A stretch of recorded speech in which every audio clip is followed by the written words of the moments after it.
Okay, first time I've ever done this, so I'm taking you along for the journey.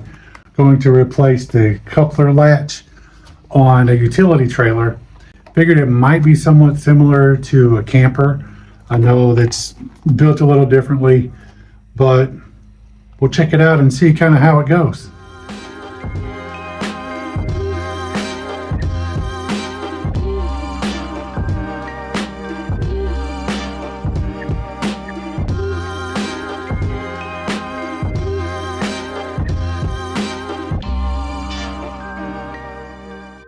Okay, it's made by Kurt. Probably heard that name before. They deal with different trailer parts and stuff, so you don't go digging in your toolbox like I did. 19-inch millimeter. Let's get to the trailer. All right, so I've never done this before, so the directions will be important. So you see right here, we got to take this bolt off. These wires should not be in the way.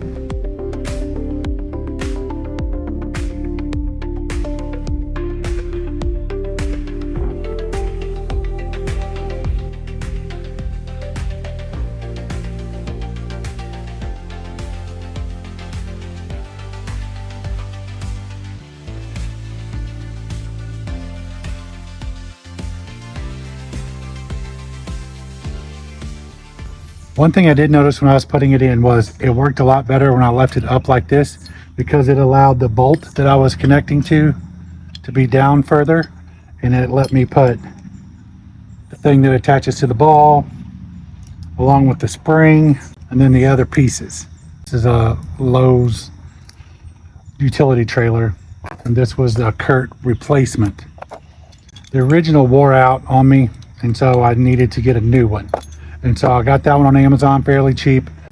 Really easy to do. I mean, even for me, it took less than 10 minutes. So you'll see right here, this piece is what will go back and attach the ball of your trailer, and you lock it in place. That's what it looks like up here. Basically, that's all it took to replace it. Like I said, less than 10 minutes. Kurt is a trusted name in the industry. I believe this will last for a few years. The original lasted for probably 6 or 7 years, maybe. One thing I will say is when you buy it, make sure that it will fit the ball that you use. If you've got a 2-inch, whatever, you want to make sure that you get the kind that fits. So I got the 2-inch because I can go up to 2 inches. And so if I got something smaller, something was rattling over there in the woods, if I got something smaller, it would not have worked. So definitely keep that in mind and watch out for the gnats and mosquitoes.